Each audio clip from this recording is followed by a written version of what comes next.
Yeah, so we all are working on landscape architecture issue in throughout the Asia Pacific region, but very difficult to connect each other, especially online. So today, hopefully, through this topic, green infrastructure in Asia monsoon climate, we mostly had speakers from Japan and US, but I hope that this discussion will start to slowly create some interest or growing network of landscape architects. So today's talk, I would like to introduce some speakers tonight. And the first speaker will be Shoji Kaneko from Nikken Seikei, and he's a director of urban design and landscape architecture. And next, second speaker will be Tomoki Takebayashi.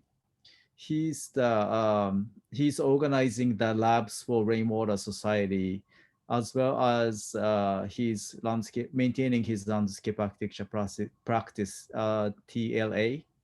And today's commentator is Dawn Uchiyama.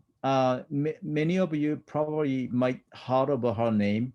She's a deputy director of City of Portland, BES, and mainly she work with green infrastructure. And currently, she's in Japan for 6 months as a Hitachi fellow, and he stays in Setagaya to work with green infrastructure issue in Japan. So she'll probably provide some comments and feedback to the speakers presentation, as well as Japan's green infrastructure issues. So the last one, me, is TAC. I will facilitate today's talk. And also I'm serving a representative for IFLA APR PPP. And I would like to give you a brief introduction about the green infrastructure. So why green infrastructure? In Asia Pacific region, we have many issues with water. For instance, north of China is suffering from a drought, less water, and some areas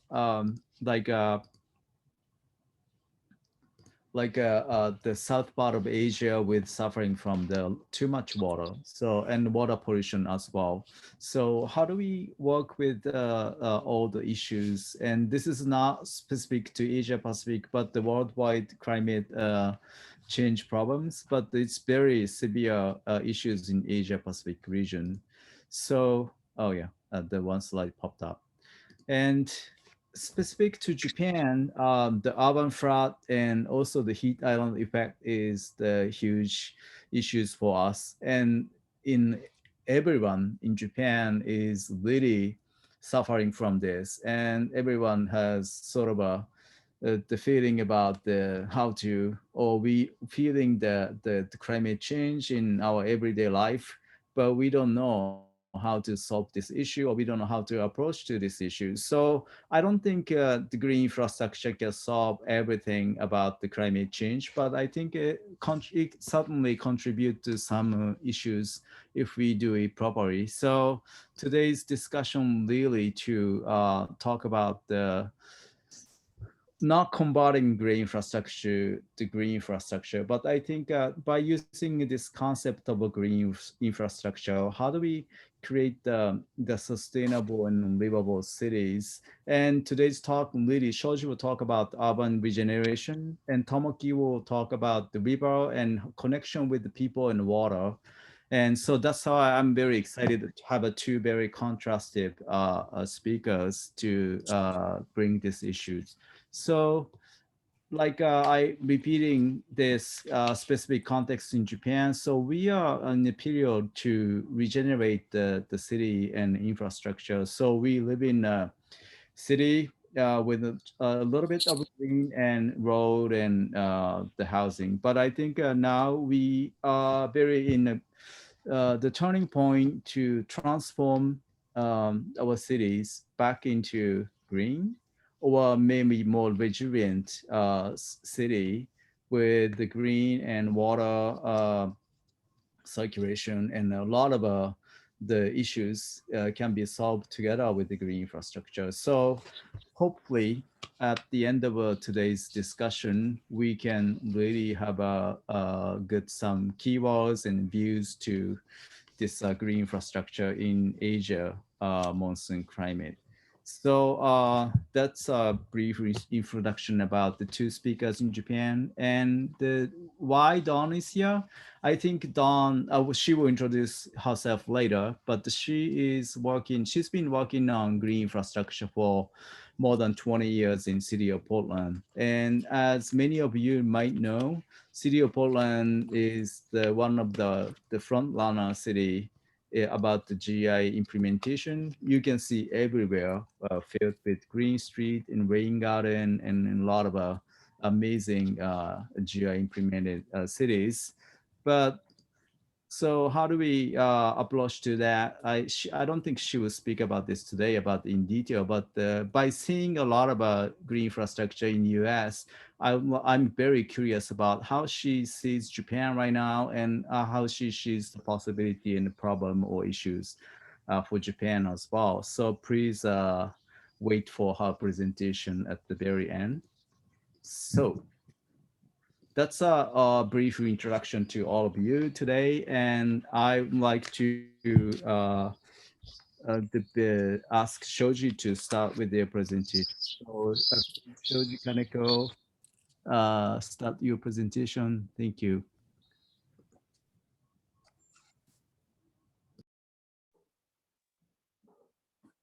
Okay, I'll share my screen.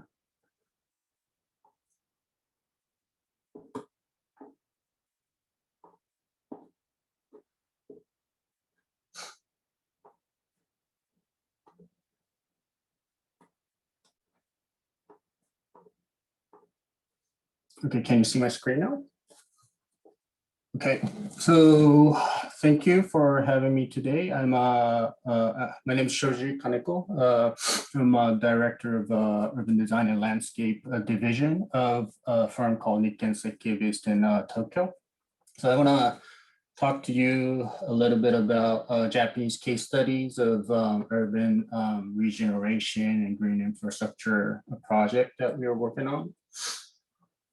So I guess everyone watching the Olympics, as Tak was mentioning, you know, Tokyo has always had hot and humid temperatures, but you know, with the decades of extensive urbanization, global warming has increased the frequency of the heat waves, and you know, the environment in Tokyo is just uncomfortable as ever. So we gotta do something about that. We have other issues, you know, the limited land, you know, people moving into cities, there's pretty heavy congestions, natural disasters. We see, you know, the floods in the news every week now. And also these demographic sort of situation, a lot of people, you know, feeling lonely with limited sort of interaction between people as well. Japan, you know, population has topped out in 2015. So, you know, it's declining, and it's hyper aging society. You know, in 2060, more than 40% of population will be over 65 years old. So how do we kind of make this shift and making sure that our urban environment is inclusive, you know, for all generations is really important.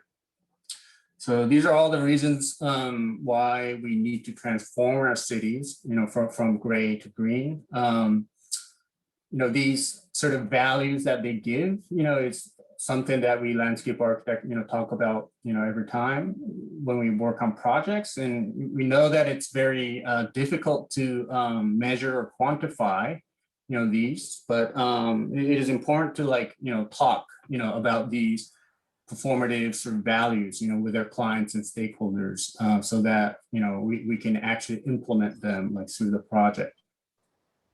So types of open spaces, you know, we at Nikken, we have, you know, different types of projects. This is sort of a matrix of the sort of condition of different projects. In Tokyo, a lot of greenery is actually like privately owned. There's pretty limited sort of area, like compared to other cities, of the parks and street. So it's quite important, how do we actually green the privately owned public space and actually give the value more than just for its building in the site, but going beyond that scale. And also, the brownfields, the underutilized infrastructure is also something that I want to kind of highlight today, because those are something that has a huge opportunity in a city like Tokyo. So these are some of the projects. Of course, at the base of these buildings, like we're building architects and landscape architects, we always have these sort of livable sort of places at the base. And even though those are sort of owned by private owners, it'll have to like, serve more function than, its own building. This is our headquarters site, and like we actually designed these life sort of between the buildings, kind of making sure that the greenery and the streets are networked, and which enhances the connectivity and walkability. Walking through these spaces, make sure that it's open and accessible would really make people's sort of happiness. So I think that's quite important. This one is a project in Osaka. Osaka is pretty famous for not having enough greenery, more so than Tokyo. But now we're trying to create a new sort of green gateway, in the heart of Osaka.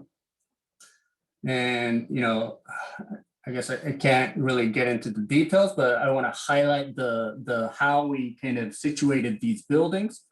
It's sort of situated so that it's not confronting on the street. Like we intentionally kind of shifted these angles so that it has like these porosities through the street at the street level, and increasing these porosities would really maximize the connection, the green connection to the surrounding neighborhood, which we hope that it'll actually extend beyond the site and spread out like into the entire city.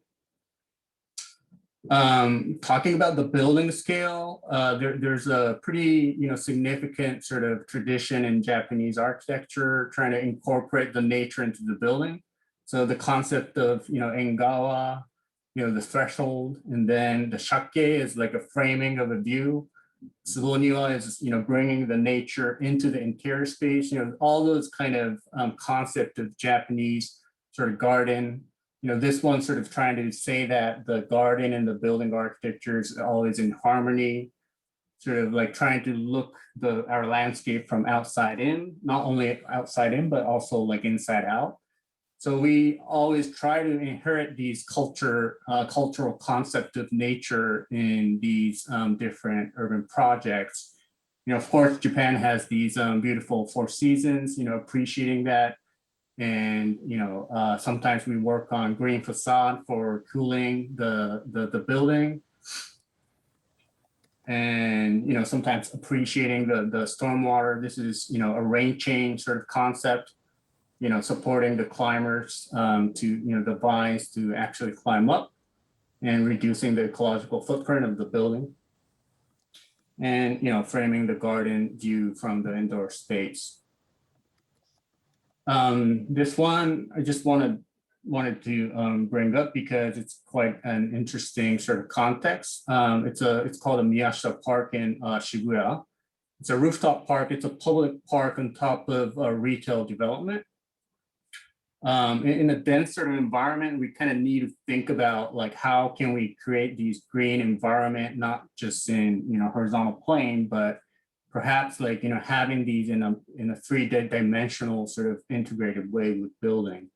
So this project, we really try to kind of come up with this new concept of park, really trying to make the rooftop park and vertical connection and the activities visible from the street, and making a dramatic interaction with the building program and the street activities. So having a street and railway and park on top of each other would really sort of create this interesting viewing points in the urban environment. I think it's really Asian kind of dense scenery. So we hope that we can start to build more of these kind of interesting sort of situation between sort of building and landscape, roads and those infrastructure all together. This is a sketch of one of my favorite architect. He was saying that the porous architecture, if you flip the same sort of high rise horizontally, it would really start to create these park-like city. And this kind of concept isn't really a dream anymore. Like I think we can start to make sure that it'll happen once we cross the boundary of public and private sector, as well as different professional and professionals. So this is going into the second category, the underutilized space of green infrastructure. It's a renovation of a retention pond in a smart city called Kashiwanoha. It's a suburb of Tokyo.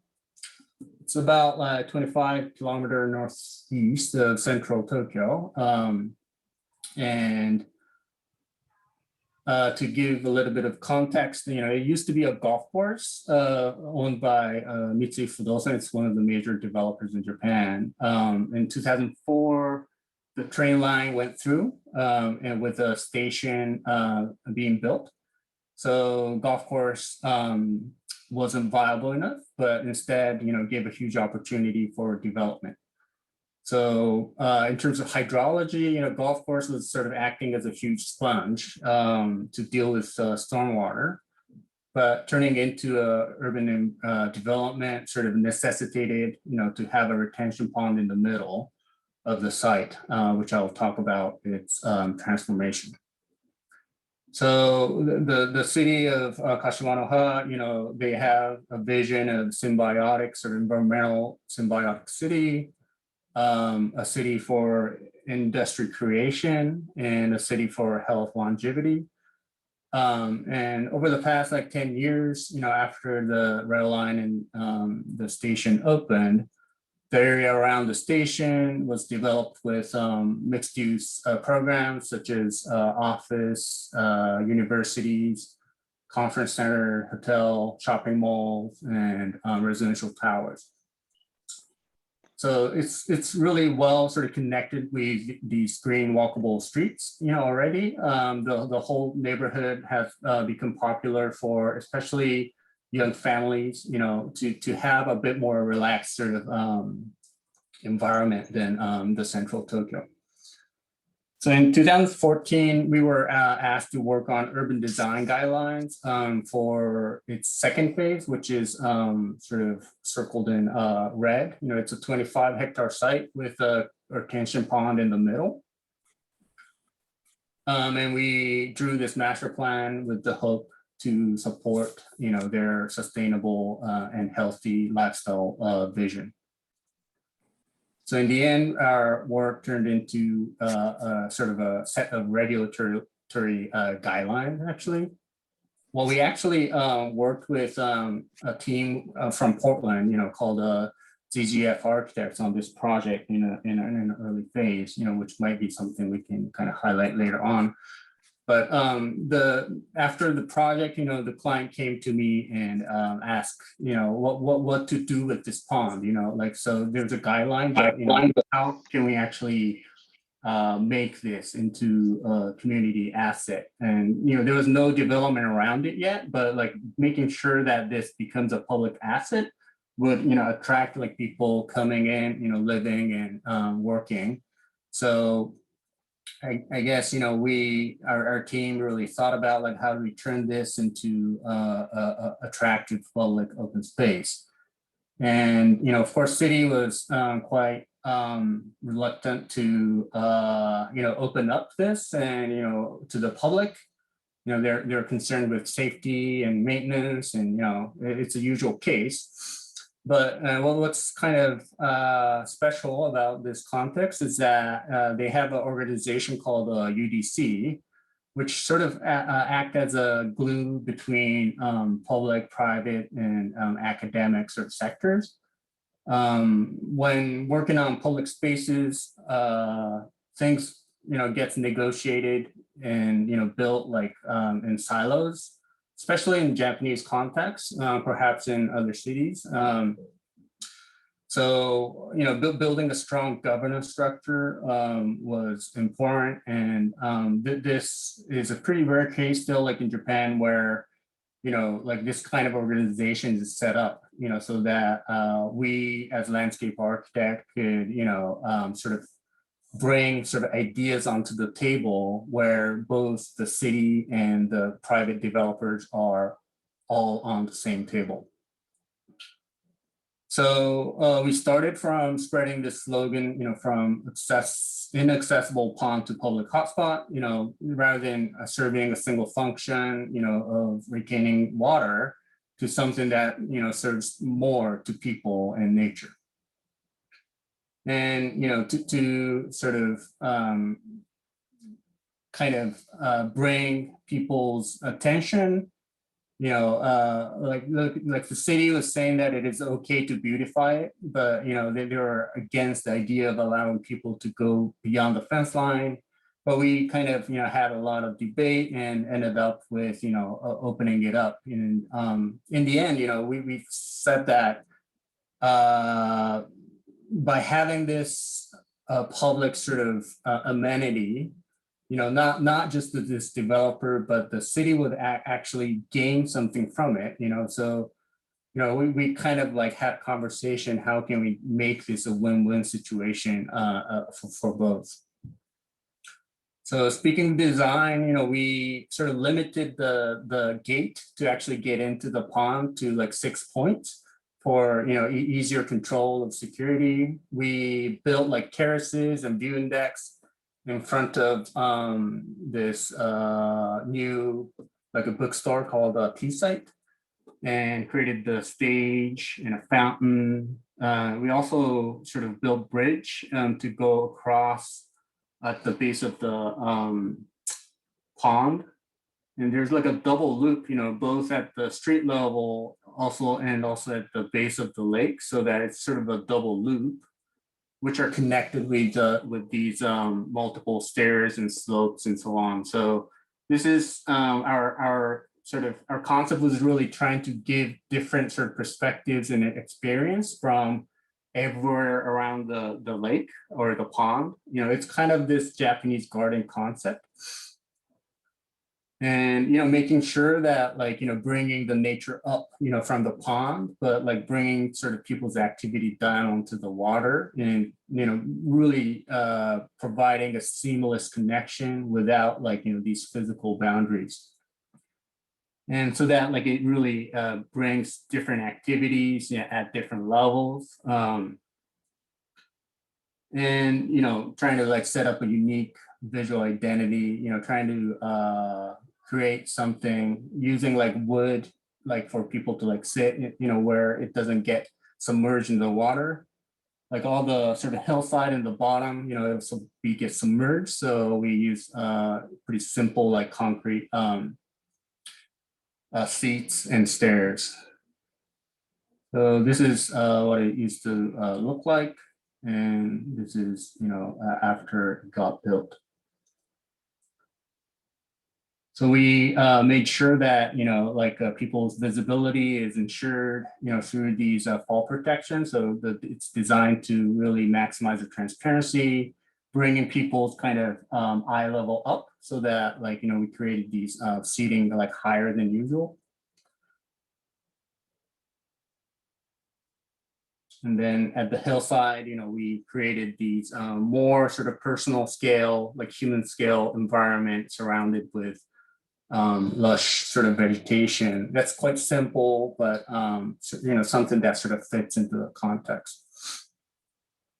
And also at the base, we sort of wanted to avoid these kind of hard elements. So we kind of created these vegetated sort of fall, not fall protection, but, sort of a barrier, so that with these gabion sort of edge.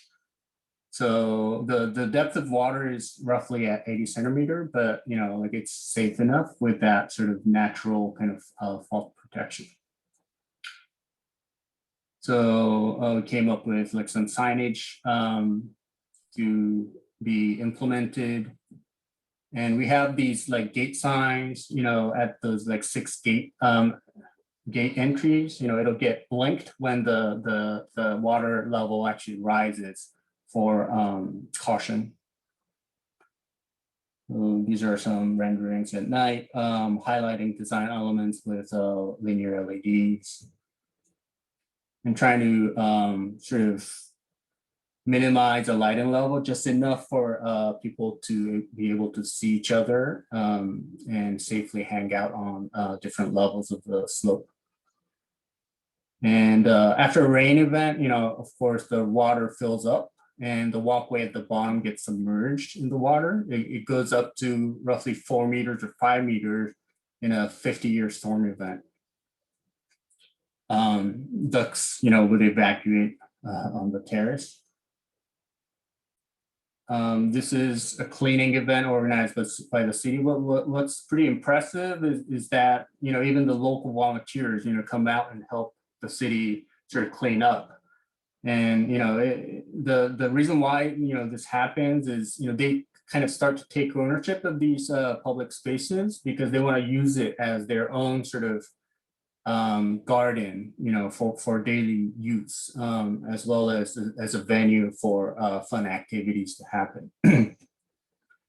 So kids would look for birds and insects, and exercise events would happen for moms.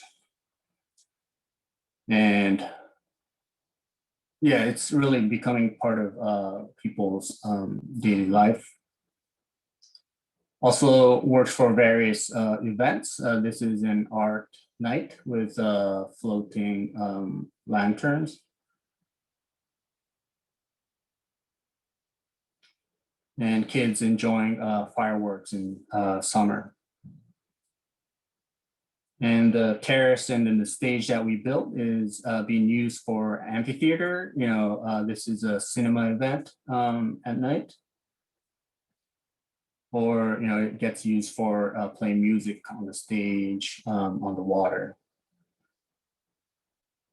So I think this is a great example that sort of proves community-driven activities, supported by collaboration between public and private sector, could effectively activate open space and sort of working environmentally, but also foster social interaction.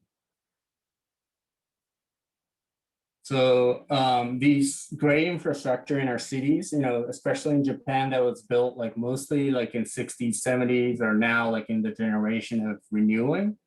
So we should really look at them, so that it functions not only for, cars and whatever, but, like it kind of has to work both for the convenience, but also for, bringing back nature in cities. And that's what, we as landscape architecture should, work together.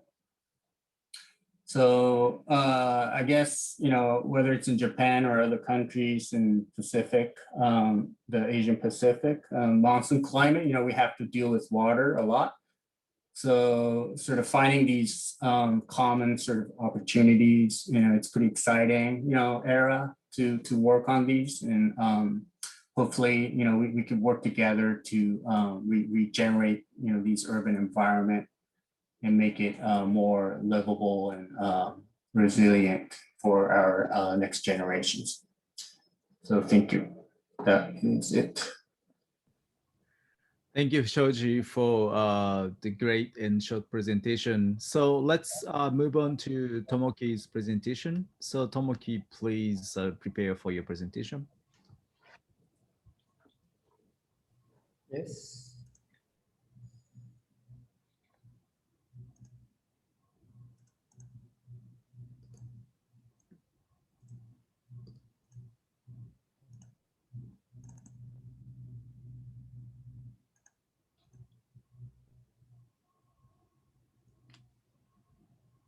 Can you see my slides? Yes. Okay.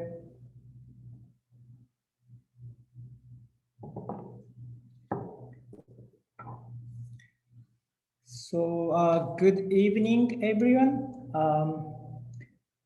My name is Tomoki Takebayashi, and thank you so much for coming Friday night.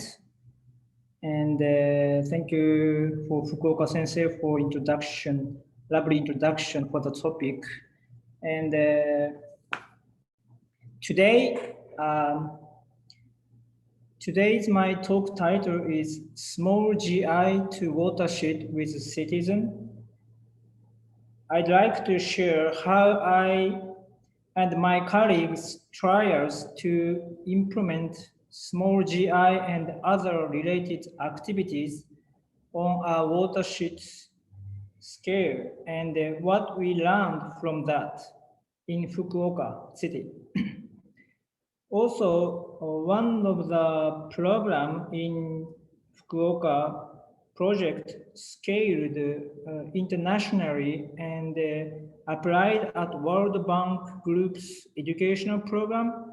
So I'd like to introduce that project as well.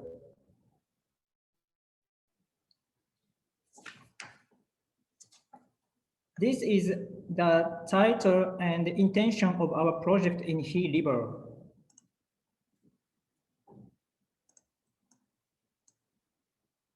In Fukuoka City. And here is a photo showing members of the rainwater lab, and most are researchers from local universities, but there are more members such as me, a landscape architect from private sectors, or architects, landscape contractors, and we work with volunteers from the communities and stakeholders together. He River is located in Fukuoka City. Fukuoka City is situated on the northern shore of the Kyushu Island. The population of Fukuoka City is 1.5 million people and Japan's sixth largest city. And the He River flows pretty much the central area of the city. In 2009, He River was hit by this amount of rainfall and flooded.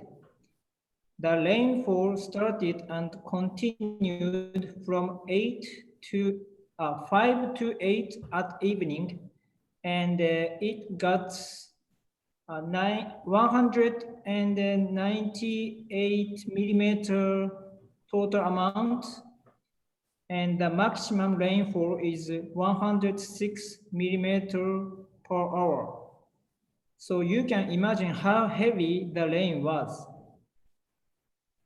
After the floods, one of the citizens, an old woman architect who have been lived in the watershed, called the local municipals and researchers in river engineering from local universities and proposed to have community meetings to come up with how citizens can contribute to flood risk reduction and river environmental conservation while doing river construction, which means a great infrastructure improvement. Working with citizens continuously and building flood resilient neighborhoods, our lab presents a city vision called a rainwater society. We think that the critical problem is that ordinary people can't recognize how rainwater is treated in the city.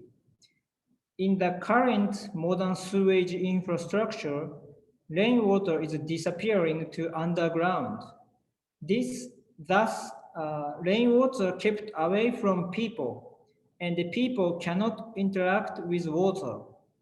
We think it's disappearance of the water community.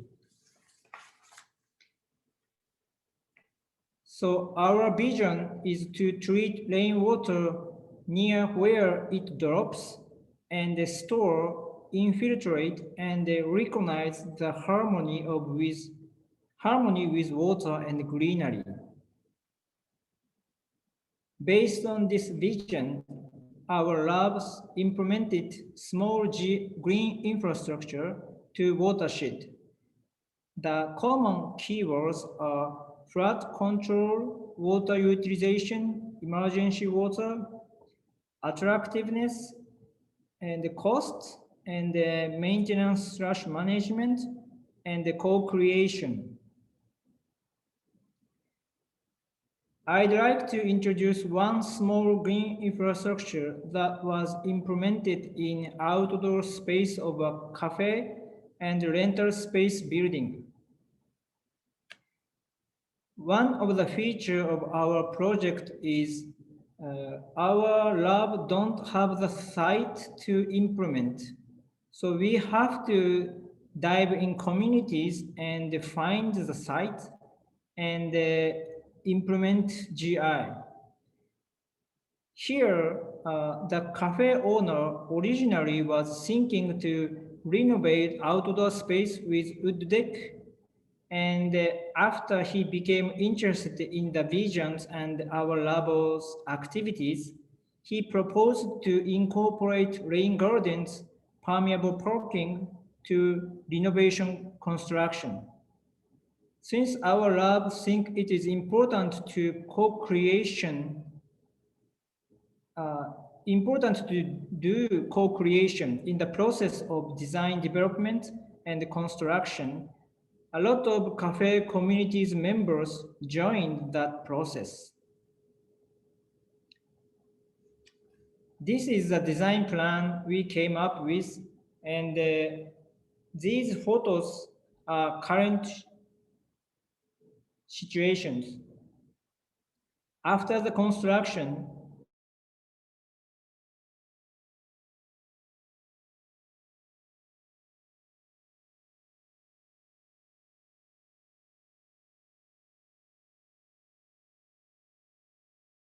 communities, now the cafe owner starts his new community involvement activities.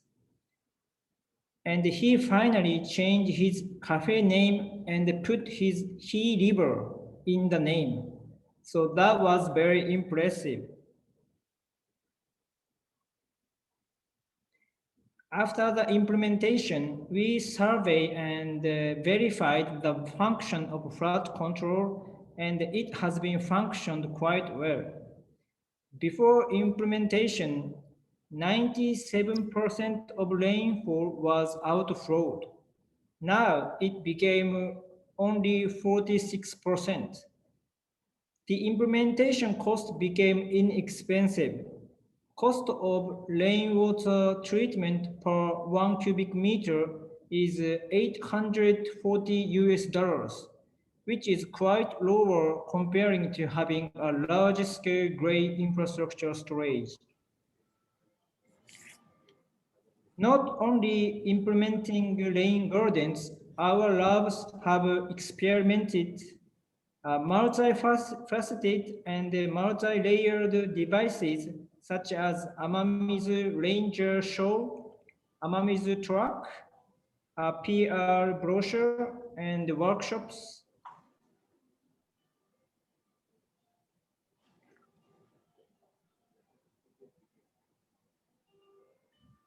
Through these activities, our important findings were activities rooted in culture are important. So you can see Hanami flower viewing picnic in the river photo, or Japanese calligraphies about rain, original hero square drone, and a picture book with a legendary creature Yamata no Orochi. focusing on creatures in the river is another findings that we found. Our lab research showed willingness to pay of the residents living along ecology considered river is higher than current river. Also, in the workshop, focusing on creature facilitates the nurturing of the imagination for the future of the river.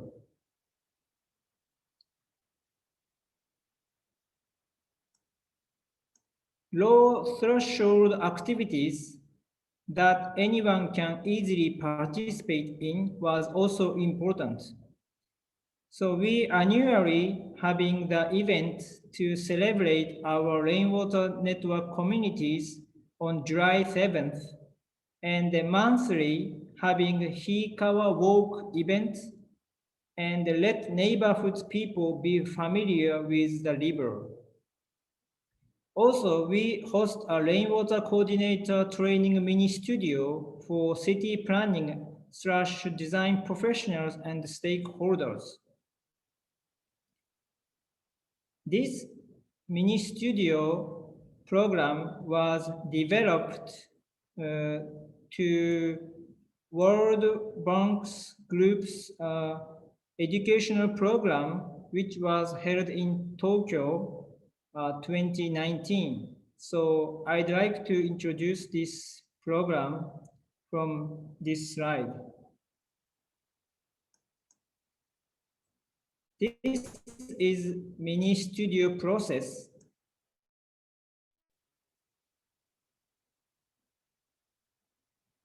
First step is get into teams. So this program, 9 developing countries were invited to Tokyo and learn flood risk reduction.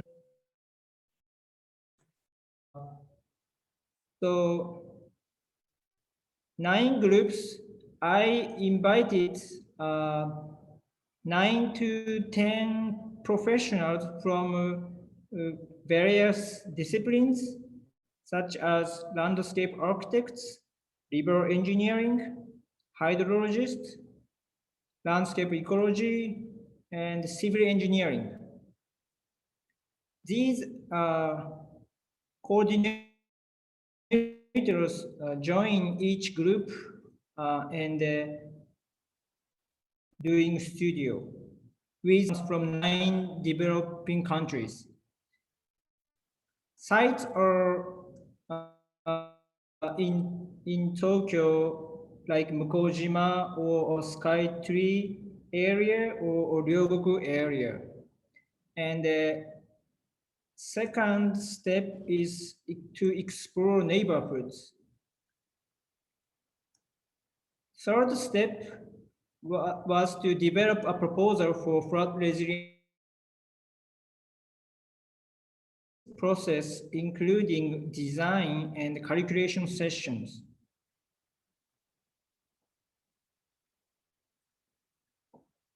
When participants design the site,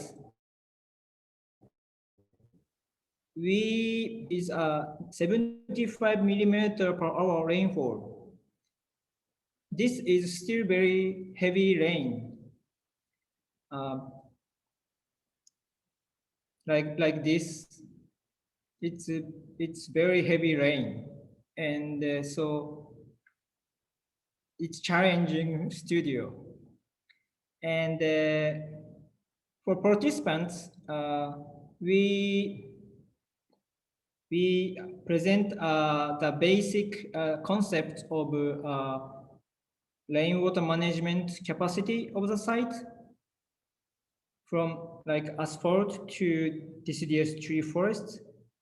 And this is used for calculation session. This is a kind of a toolkit for calculation.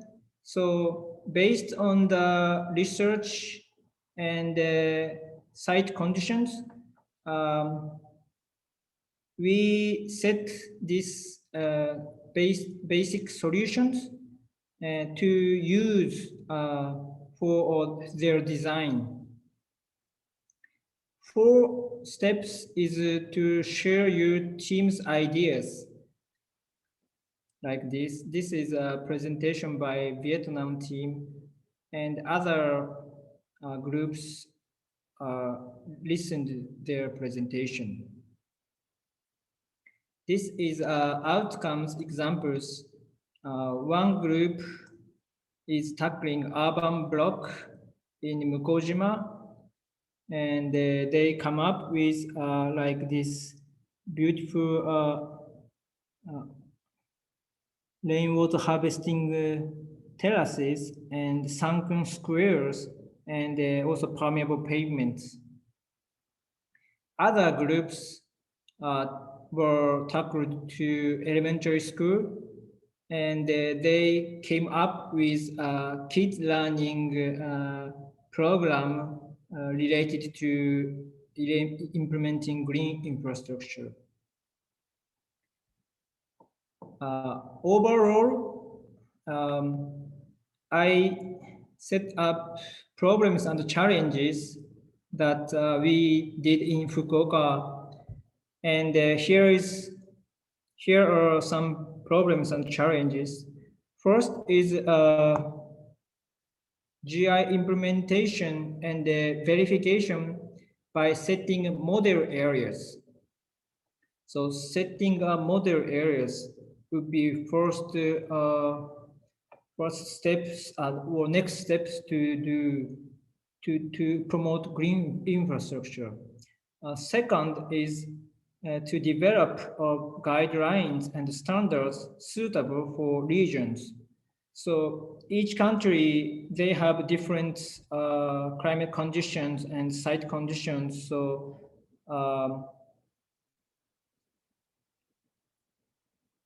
I think development guidelines would be varied.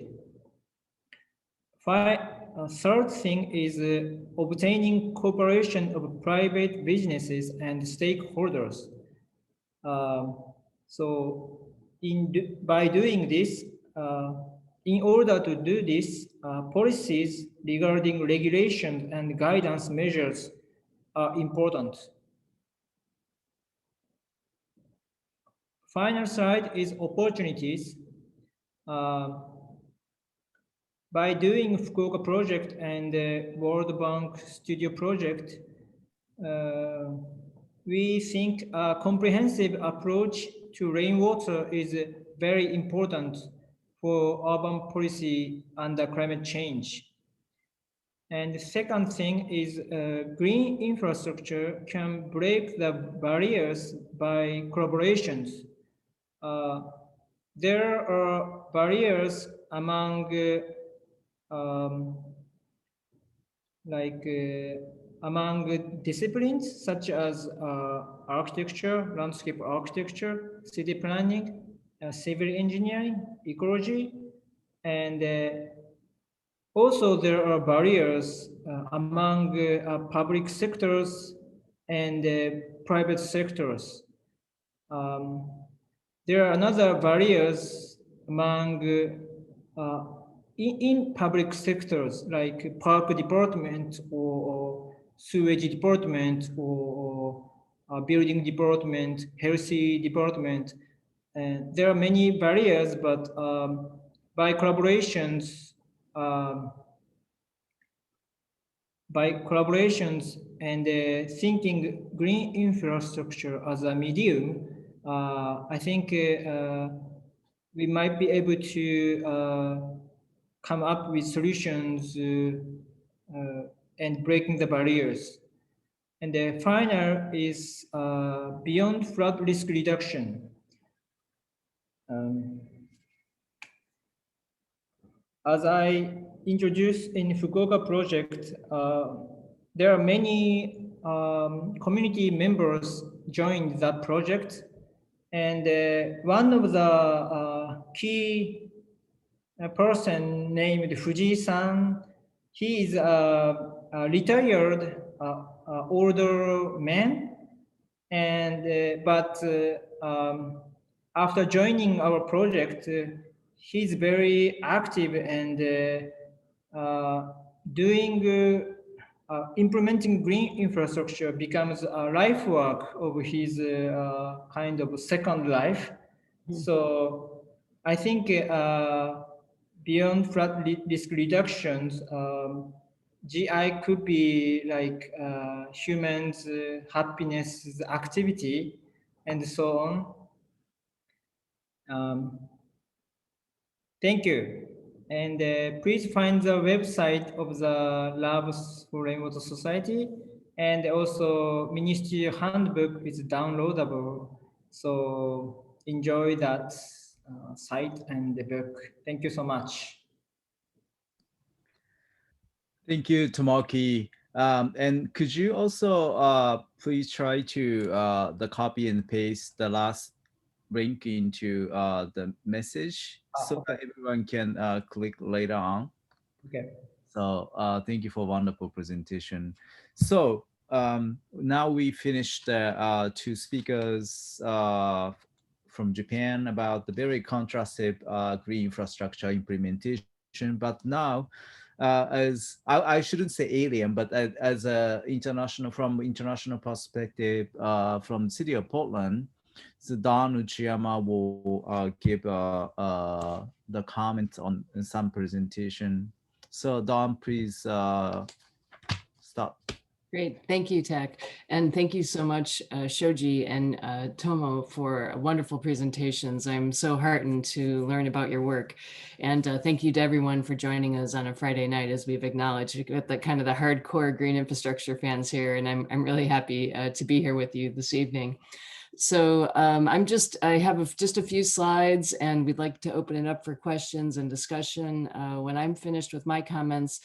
So I just want to share with you some thoughts around green climate recovery related to green infrastructure in Japan, and just speak a little bit about why I'm here now, what my early observations are, and looking forward, some of the things I'm really excited about and the potential that I see. So in terms of why Satagaya and why now, I feel I'm really on a bit of a personal mission. I've retreated from Portland, and I'm looking for inspiration. Portland is, as Tak mentioned, we were in many ways leaders in green infrastructure, but the events of the last 2 years have really changed the fabric of our city, and I think we are really struggling to find a path forward. And so I'm here to do this research, to be inspired by Japan, by Tokyo, by Setagaya, and to really hopefully find a bigger path forward for all of us. I think that we would agree that there are multiple signals in our world right now that capitalism and the systems that support it aren't working in our favor. And that climate is a reality. I've heard it said it's not a polar bear issue anymore. It's in our lives, and it's with us every day. Portland hit a record of 117 degrees Fahrenheit the end of June, which is absolutely unheard of. And we have stories of wildfires and flooding and landslides, much as the Asian monsoon climate is experiencing. So we don't have maybe some of the same heavy rains, but we're certainly experiencing the impacts on a daily basis of climate change. And so I have proposed that Setagaya is really a window to Asia, a window to Japan, and a window to the megacity of Tokyo. They have a very ambitious initiative right now called Midori 33, and they are aiming to increase the coverage of their green and blue spaces to 33% of their city area. And what I am experiencing now in Portland and in the United States is that what the things that are holding us back from really successful green infrastructure implementation is not a technical issue. We know how to build green infrastructure. Portland has demonstrated it knows how to build these facilities. But what we are struggling instead with is our relationships with ourselves, our relationships with each other, and our relationships with nature. So I am proposing to really take this conversation, and it may be a bit of an unusual direction. A lot of people who practice landscape architecture, Tomo, all the disciplines you mentioned, maybe don't have an opportunity to think about some of the questions that I'll pose tonight, but I'm asking people to, and I'm encouraging people to look at the ecological divide, the social divide, and the spiritual divide that we feel in our lives right now, and look below the surface to the structures and the thoughts and our sources of inspiration to really make change, and to really look at how we can lead in these very turbulent times when there's so much disruption in our world. And so really trying to build a higher consciousness, a higher level of awareness, a higher level of mindfulness, so that we are kinder to ourselves and to each other and to the natural world. So my early observations, it's always very dangerous to make sweeping assumptions. And so forgive me for, the kind of looseness of these observations. It's really just, again, what I am seeing in the 2 months that I've been in Japan. And the obvious differences between Portland and Setagaya are population and density and scale. Portland has about 650,000 people, Setagaya over 900,000. Portland is almost 6 times bigger than Setagaya, so the density is much, much different.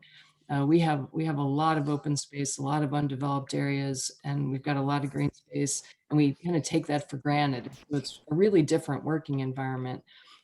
Japan obviously has a really robust, in Tokyo, a really robust transportation system. In America, we rely on cars almost exclusively, and bicycles, I guess, in Portland to some degree. Japan being a relatively homogeneous community in Portland, and much more diverse culturally. And one thing that I have felt very strongly is the difference between crime and violence in the US. I don't feel that here in Japan. And so I'm very appreciative of that. The similarities that I see across our communities is that we used to really rely on transportation networks to share information and to learn about each other, but now technology is connecting us all instantly. And so what's happening in Tokyo is, immediately available to people in Portland. And so it's the information is moving much more quickly for all of us. And we're all undergoing constant and massive changes, things we've never experienced before in our lifetimes. And so that's kind of building up. And we're suffering from many of the same human problems that are happening around the world: overconsumption and instant gratification and judgment by social media and apathy and mindlessness. There are behaviors that people are kind of checking out and not sure what to do. And so I'm really inspired by what I am seeing in Japan right now. Again, these are very general observations, very qualitative in nature, but I am observing a very careful and respectful and intellectual community, very aware of relationships across generations, a very high sensitivity to your ancestry and your children, and the idea of how decisions are carried through generations. I think it was Shoji that mentioned the spiritual connection to nature. That's an area that I'm very interested in, and hopeful that I will find some more insight there that can really help all of the world understand that relationship better. There's a rich history with a willingness to evolve and to meet the future circumstances. So there's history and there's a respect for that, but there's also a willingness to evolve and embrace the future that I've been really impressed with. Residents in Setagaya are active and very ready to contribute. I feel a strong sense of ownership from the community and a willingness to work together for a greater cause. And this last point, I'm really makes me smile, is just comfortable at multiple scales. I heard a presentation last week about micro commons, basically micro green infrastructure. And then you look at the projects like what we saw in Shibuya, you know, it's just like, it's mind blowing, the scale of those improvements that are being made. And so really thinking about green infrastructure at multiple scales is very, very, very impressive. So looking forward, I am very much coming at this observation of Japan from a method of appreciative inquiry, which basically means I'm looking for the strengths and I'm looking for new ways to cultivate our social relationships and really identifying those strengths in Japanese culture and what's happening with green infrastructure in Japan. So really coming at it, looking at the positive side and thinking about it like action research. We're going to do and we're going to learn, we're going to do and we're going to learn, and that's interwoven. And so it isn't like you read it from books or you are just necessarily looking at case studies, but really rolling up your sleeves, working with community and learning and adapting accordingly. Also looking to be strategic and identifying priorities. There's so much work to do and we can't work on every front at one time. So how do we get strategic and identify the priorities? And really looking to start a global movement to grow a higher consciousness in a new direction for green infrastructure and climate recovery in general. There's so much change right now and people are so eager to do things differently. What are the qualities that will bring that change in a positive way? One model that I'm referencing is some work done by Dan Goleman in emotional intelligence and really looking at how self-awareness, self-management, social awareness, and relationship management affects how we work together. So when you get those engineers and landscape architects and community members in a room, what level of emotional intelligence do we have so that we can work better together and get our dreams and our visions realized? So looking at those qualities that we bring to each relationship, each project, each community that we interact with. And so in closing, I'm just, these are just very quick thoughts. We've, needed to kind of get the conversation going today. We know we'll be back and discussing these topics more, but my early observations are just filled with inspiration and admiration for the commitment that Japan has made to green infrastructure. And I know there's still a lot to do. I know that, nothing is perfect, but there really is a sense of community and that that you've done really hard things together before and that you can do it again. So I'm very hopeful for what I'm going to find in the coming months, and I look forward to hearing from you and working with you, working with Tak and Tomo and Shoji to gather the best from Japan and share that with the rest of the world, share it with Portland and the rest of the world. So with that, I will end my comments and I'm happy to answer any questions or have further discussion. Thank you. Thank you, Dawn. So that was to me, it was all somehow connected and interesting stories. But thank you for listening, everyone, tonight. And from now on, we have about 25 minutes on a little bit. So I would like to ask a few questions to speakers and commentator today. And after that, I'd like to turn into question and answer sessions. So before the discussion, I just pasted form's address onto the chat messages. So today, I actually don't know who is participating, and if you can add, where you're from and your name and your comments about this crosstalk, please fill in and submit by the end of this session. So before I forget, I just added. So from now, I'd like to spend maybe 5 to 10 minutes just to some questions to speakers, to commentators about today's topic. So I don't think we can tackle the big issues with only next 20 minutes or so. But I think I would like to ask first question to all speakers and commentators. So I could briefly tell from Shoji, Tomoki, and Don's presentation about the characteristics and strength of Japanese GI implementation. But if you can repeat your thoughts or what you think about the issues and problems or some possibilities, please talk about it. So Shoji, would you like to start first? Sure.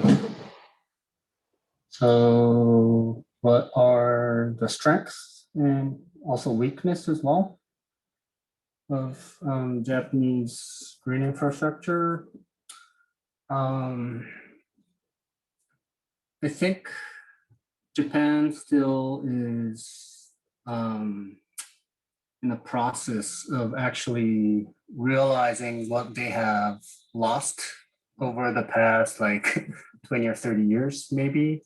I mean, I think I'm, I guess I'm young enough that I don't know much before the industrial kind of revolution and all of that, like a lot of older people say that Tokyo used to have a lot of more, life being kind of seen, interconnected with nature.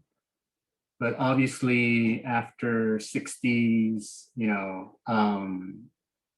everything just got built up, and especially the younger generation don't even know about what happened. So I think, the strength, to me, or the characteristics is that like we Japanese had this history of living with nature already, like especially in Edo period, when we do like a lot of project, we always look at these paintings and ukiyo-e, which is always kind of are drawn people with nature. And I think that kind of appreciation of nature, that kind of spiritual, kind of cultural kind of background that Japan has of the living with nature is certainly a strength, but we need to make sure that we actually tell those stories, and we want to bring that back. And I think we can do it, but, we got to actually promote that, enough so that what, makes that happen. And I guess, if I kind of point out the weakness of Japan is the working in silo kind of situation, both in public and private sort of sectors. For example, like landscape architects probably need to work more with civil engineers. They don't work together as much as, say, I've worked in Seattle for like 10 years. But if I kind of look back to what I've, used to do like in US versus what I'm doing now, is I guess the civil engineering and landscape architecture, I think they kind of need to comprehend the same sort of concept of working towards built environment, but somehow those two disciplines are a little bit disconnected, not only in the profession, but even in the academia. So I guess that kind of, I was kind of inspired by what Don was saying about like going sort of across these divide, that's happening between sort of social divide, but also like these kind of professional kind of divide in terms of disciplines. We are all pretty talented, but we just don't have a platform to kind of tackle things together. And in order to do that, there kind of needs to have that, certain vision and story that we can share. So I think Japan has that story, interesting enough story that we can be proud of. We just need to kind of bring that back to the modern era. So I guess that's kind of how I feel about these questions. Yeah, thank you, Shoji. I think that social divide, professional divide, and all many dividing society is not the Japanese issues, but also throughout the world. So I think it's a good point. And also visions and stories and, in Japanese way or Asian Pacific way, I think that's something that we would like to discuss, I think, further. Mhm. Thank you, Shoji. So Tomoki, would you like to answer to the same questions from your perspective? Okay.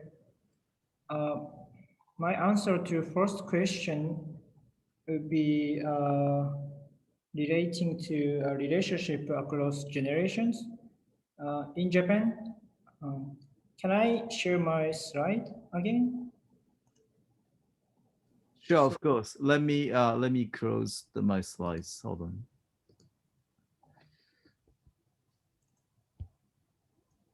Oh, I cannot close. Hold on.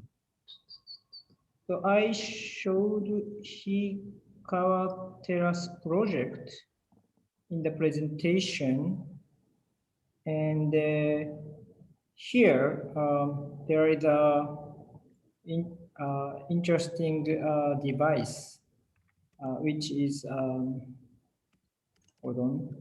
So in Japan, like there is a culture of using this jar, but for storing rainwater. And my generation don't know how to use this, but the older generation knows how to use that. And in Hika Terrace, one community volunteer constructed this device by himself. He's older generations, but he's creating this, come up with these devices. And I was very impressed how to use these jars. And I think Japanese like one of the character in Japan is as Don-san mentioned, relationship between across generations, and older generations can show young generations more creative ideas to make rainwater visible. That's I think one thing. And two second answers to second question is I think is this relating to this slide. So Asia monsoon climate must be having very heavy rains comparing to maybe United States or European countries. So I think tackling with this like heavy rain challenges would be like people from Asian countries might have solutions from Japanese green infrastructure. Great. Thank you, Tomo. I think the your very like diverse generation engaging very like a wide range from like 80s to 10 for teenager and like kindergarten kids. I think it's pretty amazing. And you didn't mention about the Kyushu University's sort of a research background as well, but it's very sort of a holistic and complicated approaches. But I think today was too short to talk all about it. But I'd like to ask Don to give some suggestions or I don't know, the problem or issues that you observe or the possibilities that you see in Japan? Yeah. Well, I really agree with both Shoji and Tomo's observations. And I guess I would just add the things that really bubble up to me for the strengths are this idea again of this connection to nature, this almost spiritual connection to nature, where you really feel something inside and that you feel a safety and a security and a comfort with nature. And I don't quite understand all of that yet, but I think the kind of changes that we need to make need to be tied to that very genuine, very deep, very almost mysterious or hard to understand connection to nature. And so, in addition to the history and the generations, the awareness around that, I really think that the spiritual connection to nature is important. And then I also just, it makes me smile every time I think about it, is the scale, just the ability to work at so many scales and to not waste space. I feel like in Portland, I don't know, we just waste so much space. And I am so appreciative of how much thought goes into those, like, redesigning a rail line, what happened on the Odakyu line, how that landscape was developed and the train was relocated. I mean, it's just, that takes so much effort of so many smart and dedicated people. And then at the same time, you can have, beautiful flower pots and water gardens in front of little shops and little micro greens. So I love the flexibility with the scale and fitting it in wherever it's possible. So those, for me, those are the things that are really the strengths right now that really speak up. And I think the important points for the monsoon climate is that I feel it really kind of breaks my heart, and it really is hard to see some of the really heavy-handed engineering that goes into trying to harden or contain some of these disaster or anticipated disasters and flooding. And I really think that's heading in the wrong direction. And so the really large concrete berms and barriers and retention facilities that maybe were very popular in the 50s and 60s. I really think it's important to look at a softer, more flexible solution. And I know that's not an easy thing to do, but I think that the scale of the problem is going to require us to think through that more. I don't think we can necessarily engineer our way out of the problems that we will be facing. Okay, thank you, Don. And I think it's the Asia Pacific Network. So today I'm very excited that we are some friends from like Thailand and Indonesia and other countries. So I'd like to ask Nam to you can comment, or you can also talk about the case of Thailand, but please speak up. You are mute. Yes. Actually, I just want to say hi to everybody and congratulations for making this presentation and crosstalk #1. That's very successful. What I wrote on the chat window was about comments to Tomo that I think I love his presentation because instead of making the rain, the monsoon, the storm as a disaster, but you make it like a friend.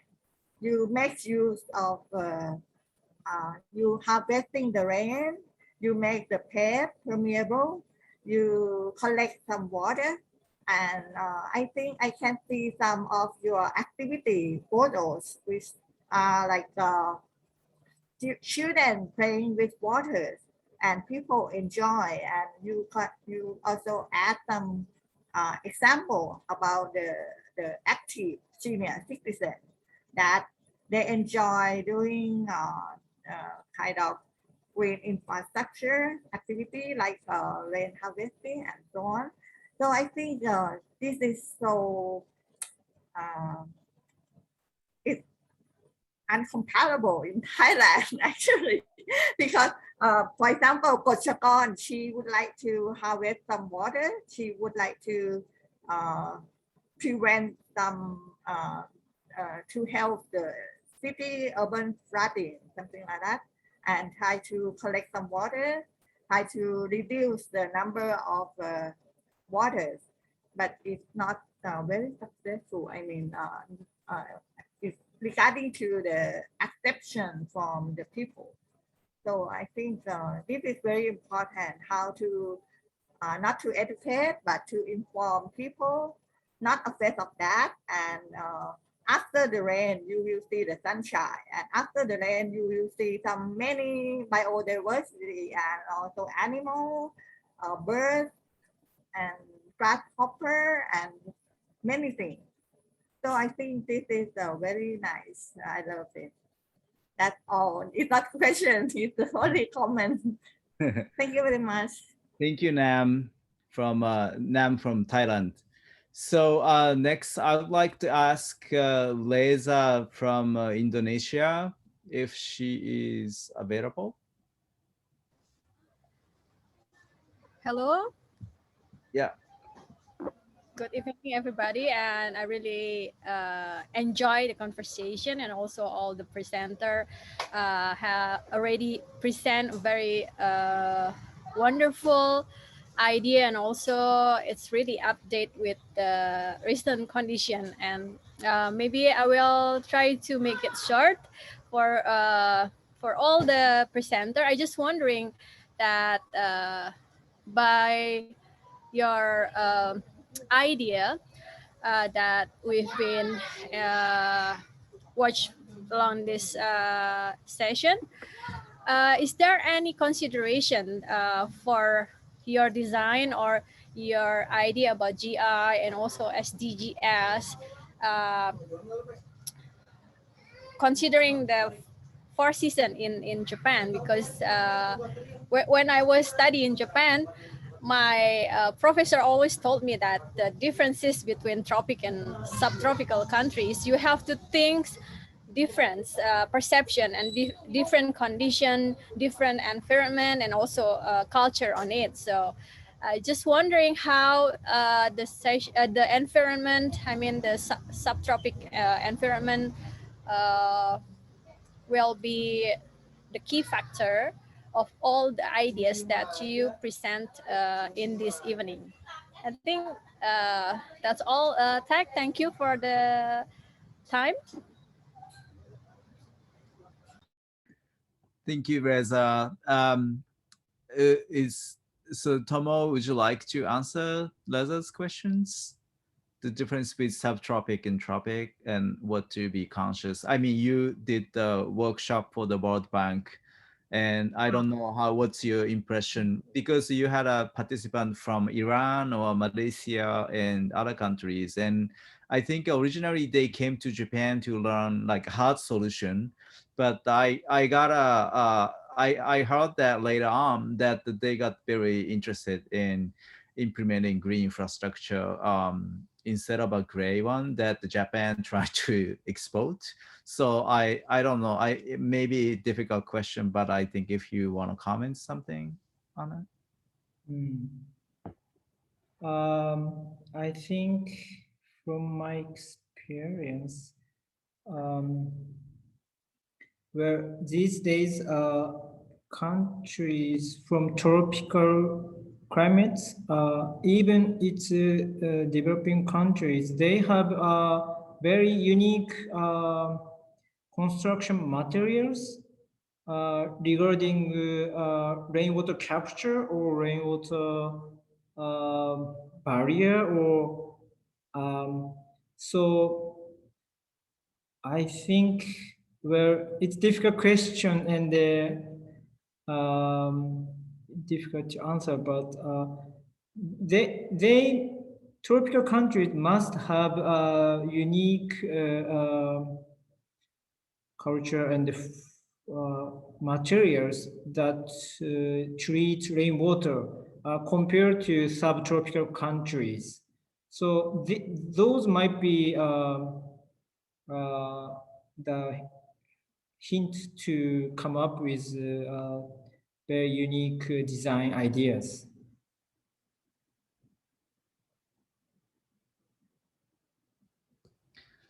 Yeah, I think that could be one answer. But I think living with the two different countries. Well, she lived in Japan, Kyoto, and now she's back in Indonesia. And how her interest is how to consider four seasons to use into the proposal and design.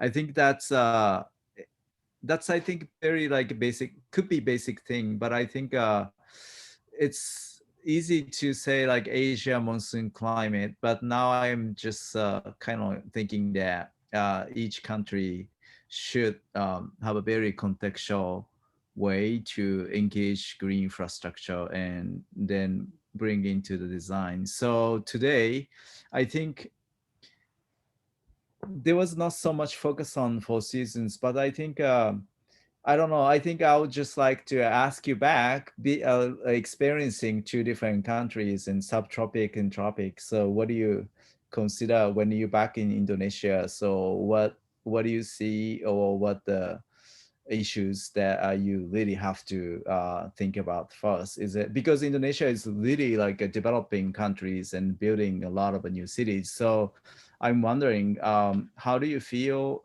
like working back in Indonesia, and I don't know, what is the most important thing that you have to do to implement green infrastructure in Indonesia?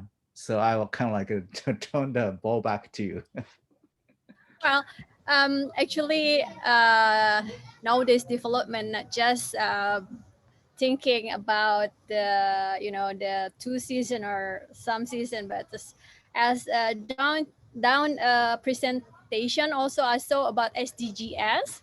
We also have to consider about the SDGs in every proposal in you know environmental issues, such as mainly in landscape architecture. So I also have a question before, but I propose to ask about how is the SDGs playing a role in Japan nowadays. So in Indonesia, the hard thing is just like you have to think about the humidity, the shading. Most of people in Indonesia don't want to expose by sun too much because the culture of the the white skin or something like that. People, especially young people, should be considered about, and also about the safetyness and also the amenities recently is a big issue for us. But the difference is when you back to the different environment, you have to adjust not just the climate but also all the standard. I mean, just like the government make new rules and we have to adapt it on our proposal and so on. So it's really challenging to work in two different environment, because when I was in Japan, I just worked for a short time as Yugu Gaisa in children playground designer office, and it's so fun because you can have a lot of imagination. But when you go back to your country, there's a lot of rules and regulation, and you have to adapt it. So today I learned a lot about in each presentation. Uh, you guys also have to consider about the communities also to involve with the project, and I think it's really important key to make the project success. So thank you very much for the share, and thank you, Tech, for organizing this event. It's really great event, I think, and you have to continue again. Yeah, thank you, Reza. And Reza is also representative for the young emerging professional committee. So if you today's, I think younger generations are listening to it. So she's the one you can contact you, and I'll try to connect some Japanese young professional landscape architects to you as well. Sure. So I'm really happy to have you guys in EPA also.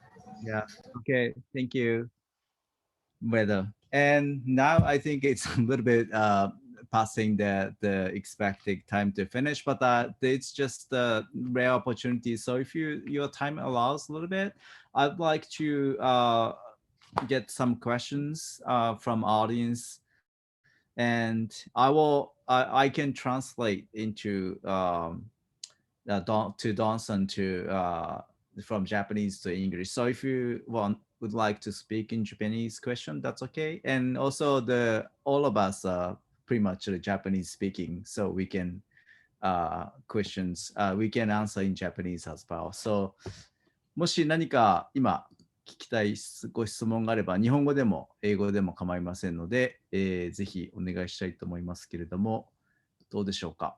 あと少し5分、10分ぐらい延長したいと思います。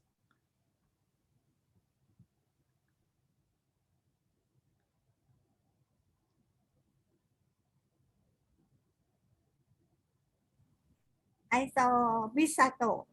Misato. ミサト。ミサト Kanekyo. はい。Kyo.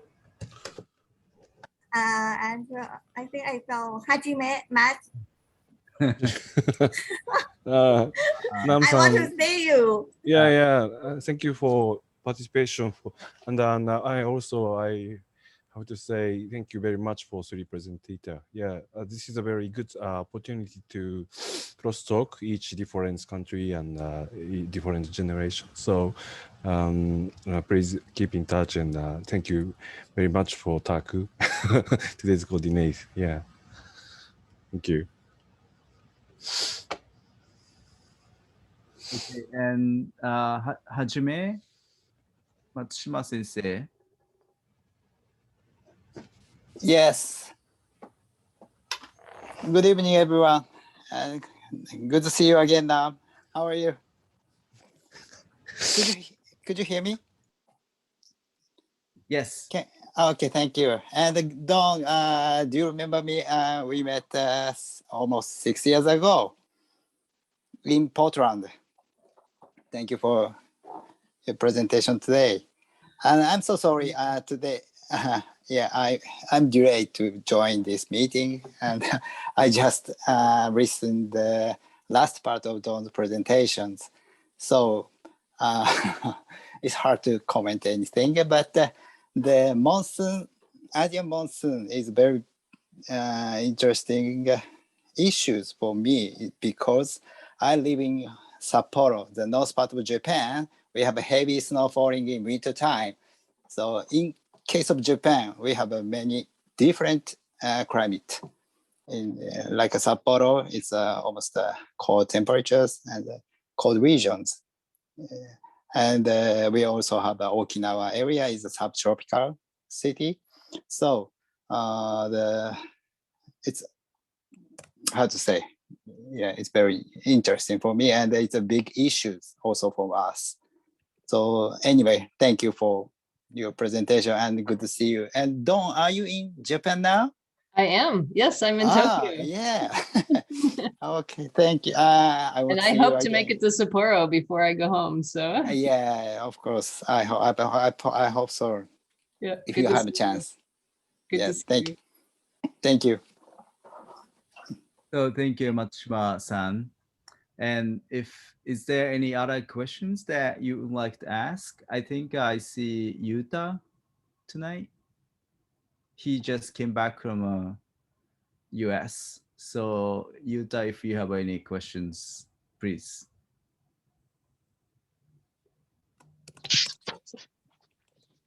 Oh, thank you for everyone. I'm sorry I can't show my screen because I am in the Fuji-san now. Mount Fuji now, but yeah, I really enjoyed your everyone's presentations and inspired a lot. Thank you. Okay, thanks. What about Humika-san?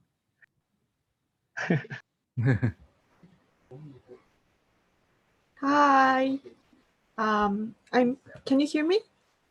Yes. Hi.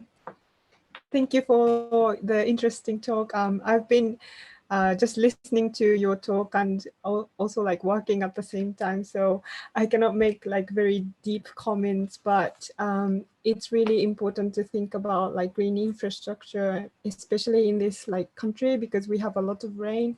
And I've been like, I always being asked what is green infrastructure, and I always like answer about only about the rain, like rainwater management. But today I learned like green infrastructure can also like build the community and like, you know, make the good relationship in the community or like in the small town. So yeah, that was a big finding of today, and you know, it's really nice to have like building the good community and also like managing the rainwater, and you know, the city become more and more green, and that would be really nice. So we can work together to realize that kind of good world.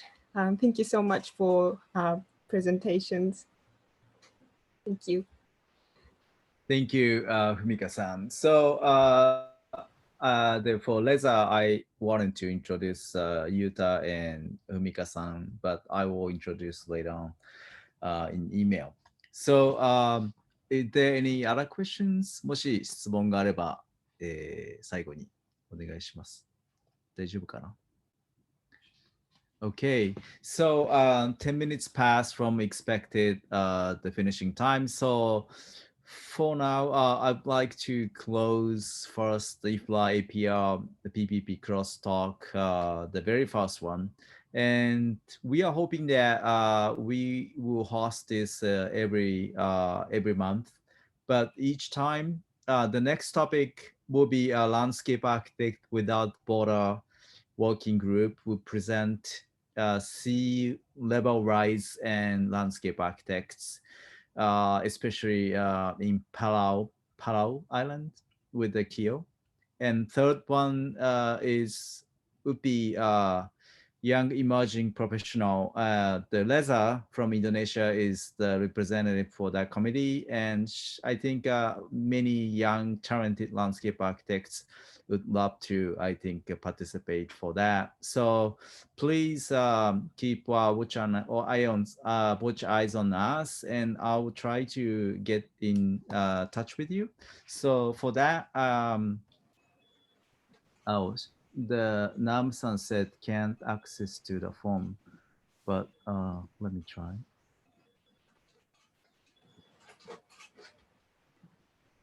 Yeah, maybe we have a different system, so we cannot also, connect the thing. Maybe. Okay.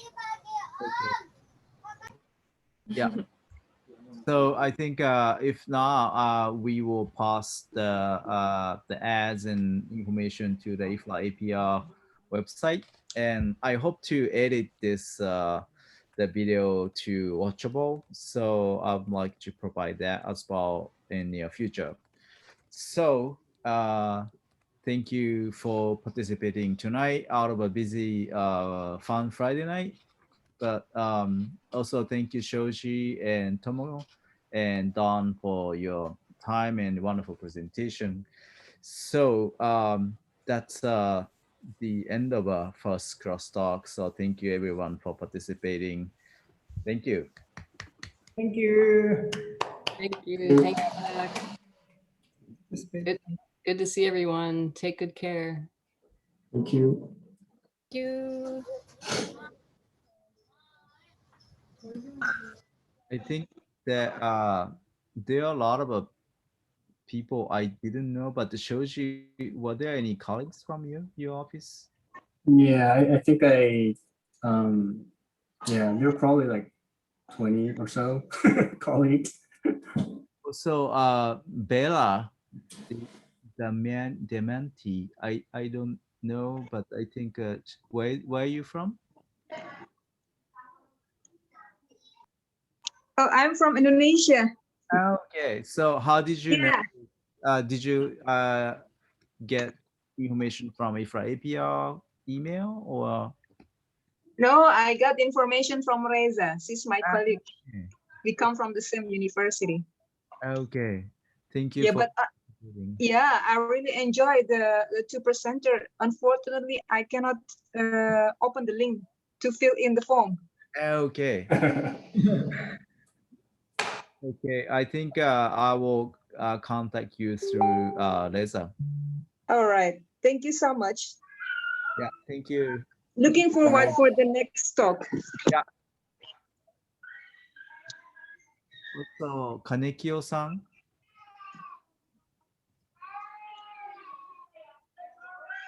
Goodbye, everyone. Bye. Bye.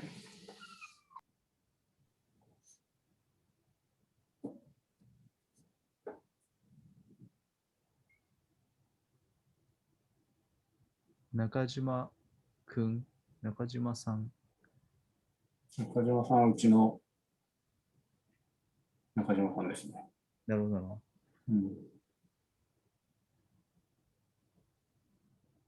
Anyways。もうドンさんいなくなっちゃったんです。あ、本当だ。ありがとうございました。本当に。あ、これ、一回レコーディング消す。